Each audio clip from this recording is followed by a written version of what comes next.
It was dubbed the envy of the world after the global financial crisis, but now the Australian economy is entering a new phase.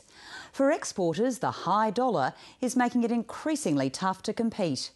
And the decision by Toyota to cut hundreds of jobs in Melbourne has exposed the fragility of not just the car industry, but the wider manufacturing sector. Gavin Fang reports. The morning after, Toyota workers learnt that 350 of them would soon be out of a job. Shocking news for everybody, for all families, 350 people is really a lot. I'm pretty sad, we want to keep going, continue the job, but... I'll just take it day at a time till, see if I get tapped on the shoulder or, wait and see. The government says it knew about problems at the car maker late last year, but couldn't do anything about it.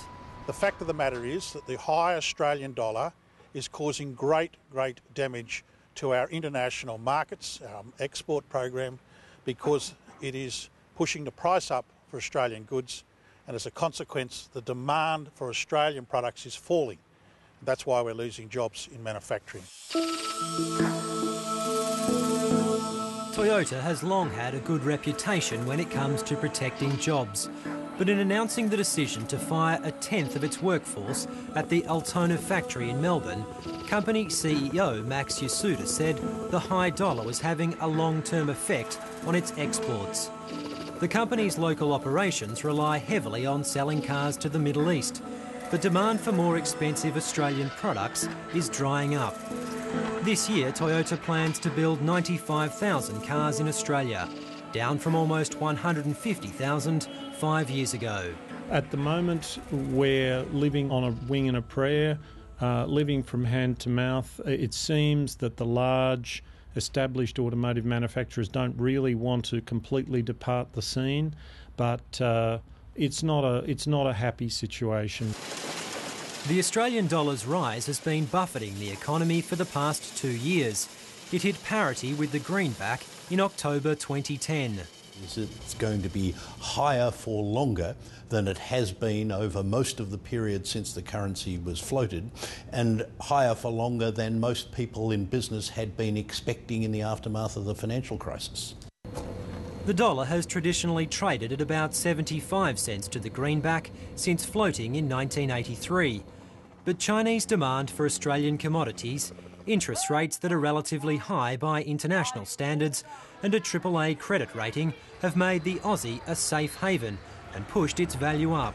Once it was clear that it was going to stay there, that forced a lot of businesses who had been operating on the assumption that the exchange rate would stay around, say, 85 US cents, which had been the norm prior to the onset of the financial crisis. They've had to fundamentally rethink their business operating models, and I think that dawning realisation on the part of industrial leaders, as distinct from financial market participants, has been a key factor behind some of the hard decisions that many Australian businesses have either taken over the last 6 months or are undoubtedly thinking about as 2012 begins.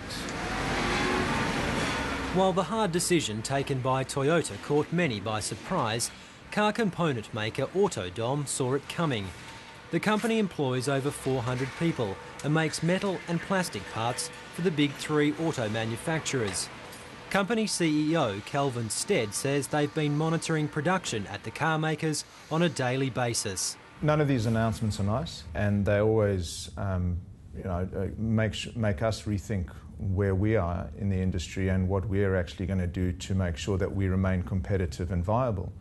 So the Toyota announcement recently, while it's an effect to Toyota, the volumes are actually pretty much where we had actually forecast them to be.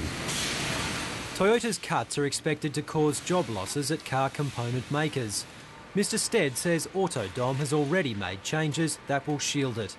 Over the past 5 years, it's consolidated its facilities and branched out into making parts for other industries such as building, construction and agriculture. The need is out there for a joint partnership between the component sector, the car companies and federal and state governments to ensure that the right level of support and co-investment is there that allows us to be competitive into the future. We're playing in a very competitive market, and the playing fields aren't level. And to level them is about reorganisation. The government, industry and unions are adamant that keeping the car industry alive is worth spending the money. Eventually we're going to stop digging up minerals out of the ground. We're going to need something to rely on after then, and that's going to be these high-tech, highly skilled jobs in manufacturing. We need an automotive industry because it's a technology hub in terms of process and product innovation, which sits at the heart of manufacturing. So it's not an optional extra that we can just decide we won't have it, then we recreate it. It just won't happen. But economist Nicholas Gruen says Australia is throwing good money after bad. In the case of Ford, possibly Holden, we're in a position quite like Mitsubishi. We were with Mitsubishi 10 or 15 years ago, which is we keep handing them money and we kind of beg them to stay, and gradually they invest less and less, and eventually they'll head off. Dr Gruen says Australia should be getting more for its money, and that car makers should demonstrate how they'll spend taxpayer assistance. We need to say, here's a pot of money, you show us an equity structure, an ownership structure, and an investment plan that is actually a credible plan. Toyota's job cuts have been another reality check for Australian manufacturing. And like it or not, the high dollar is putting old ways of doing business to the test.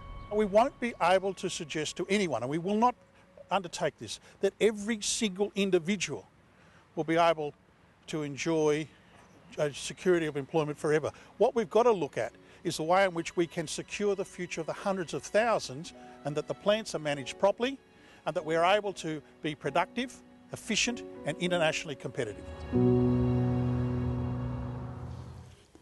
Gavin Fang reporting there.